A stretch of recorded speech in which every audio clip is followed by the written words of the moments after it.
Know thyself, know thy enemy, 1,000 battles, 1,000 victories.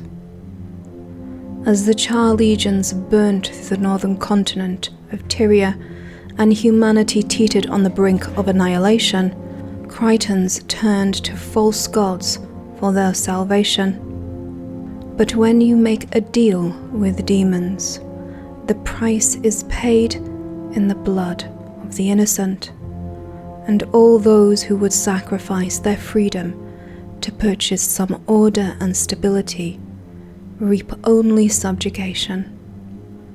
This was the accord of the unseen, the poisoned chalice which planted the seeds of civil war in the lands of Livia's birth.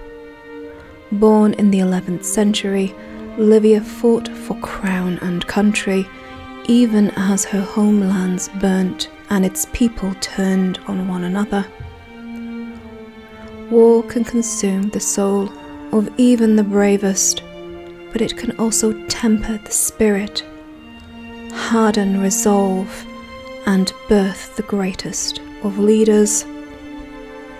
Livia's story is shrouded in mystery, for unlike many, she sought neither acclaim nor status, although she would earn both in her long career.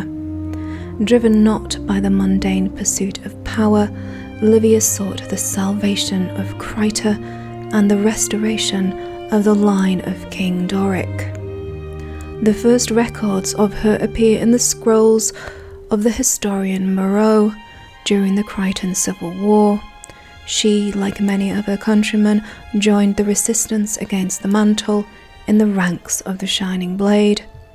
Determined to aid her people, Livia travelled to the Maguma coast and formed an alliance with an Asuran necromancer named Gad.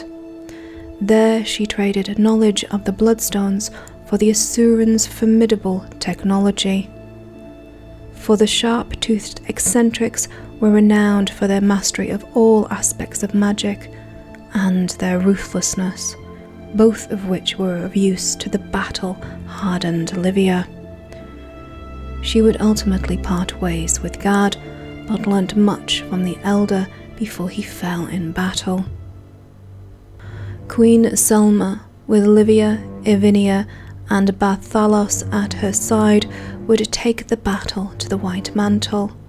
Through long months of bloody guerrilla warfare, the Mantle were pushed back, each of Selma's closest allies recruiting aid from across Tyria to help the crown. It was Livia who press-ganged the Golomancer Zin and Blim into Selma's service. In 1079, they would prove their genius in the final battle of the Krytan Civil War, aiding in the defense of the then capital of Tyria, Lion's Arch. Every monarch had been crowned in Lion's Arch since the time of Doric himself, and if it fell, Kryta would have been forever lost. When the last mantle and Masat lay slain, Selma's rule was secured. Livia was made the leader of the Shining Blade, and the Blade themselves that day became the personal guard force of the monarch. Despite their victory, however, Kryta still faced an uncertain future. The toxic aftermath of civil war can taint the spirit of a nation for centuries. Even with the Mantle defeated, their supporters would remain embedded within the population. As for the unseen ones, their festering influence persisted in the form of Lazarus the Dyer, the last Masat. Injured and weakened in battle, this insidious spellcaster had devised the means of his own resurrection. Into 5 followers, Lazarus locked his essence, making them vessels of his power and life force. The remaining priests of the White Mantle guarded Lazarus's form, waiting for the chance to revive their god.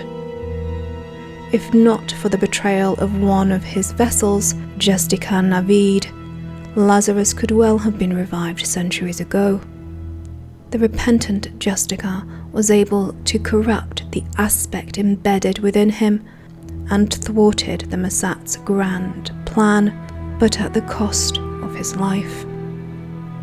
Lazarus, however, endured, a vicious, wounded animal, swearing vengeance upon countless generations of Kryta.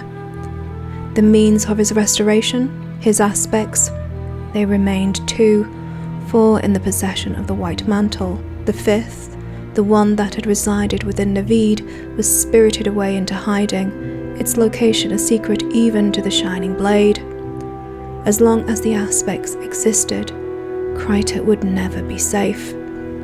The bloody-minded Livia would doggedly hunt the aspects of the Masat and was determined to end Lazarus, no matter the cost.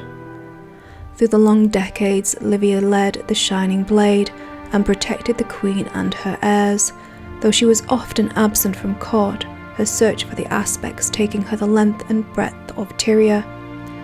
Officially, she retired at the ripe old age of 93, retreating into the Order's sanctum.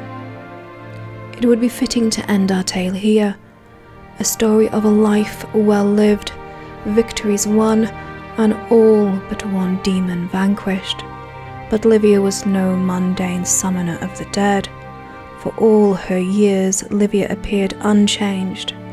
Hair red as fire, eyes as cool as the sea of sorrows she had journeyed over many times. She would stay at the right hand of the monarch, even as others claimed the title of Master Exemplar of the Shining Blade. For in truth she was the unseen hand, the board and its pieces moved to her will. In 1219, she again finds her way into the annals of history at the side of Prince Idair as Zaitan, the Elder Dragon, drowned Lion's Arch with the rising of the cursed lands of Or.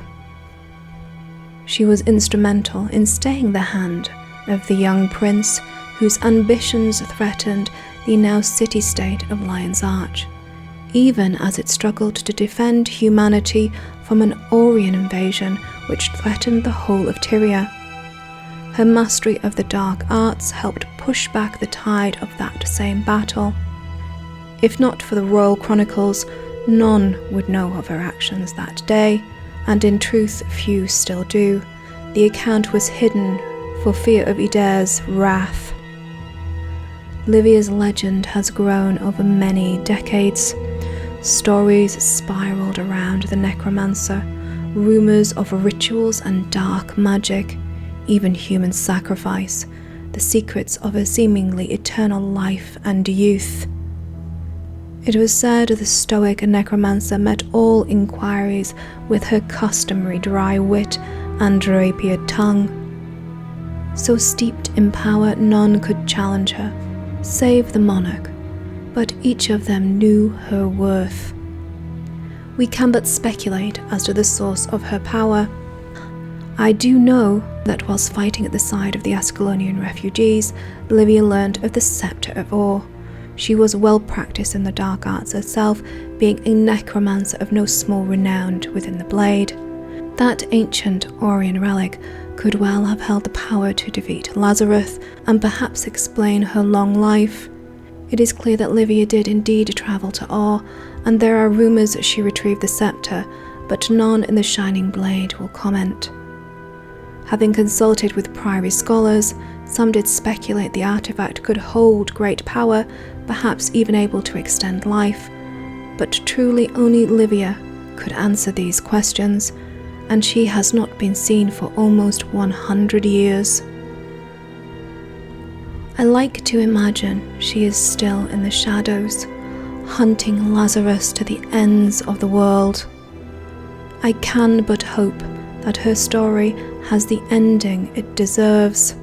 Perhaps one day we will know where her path ends, but for now she remains just out of reach, adrift, caught on the currents of history.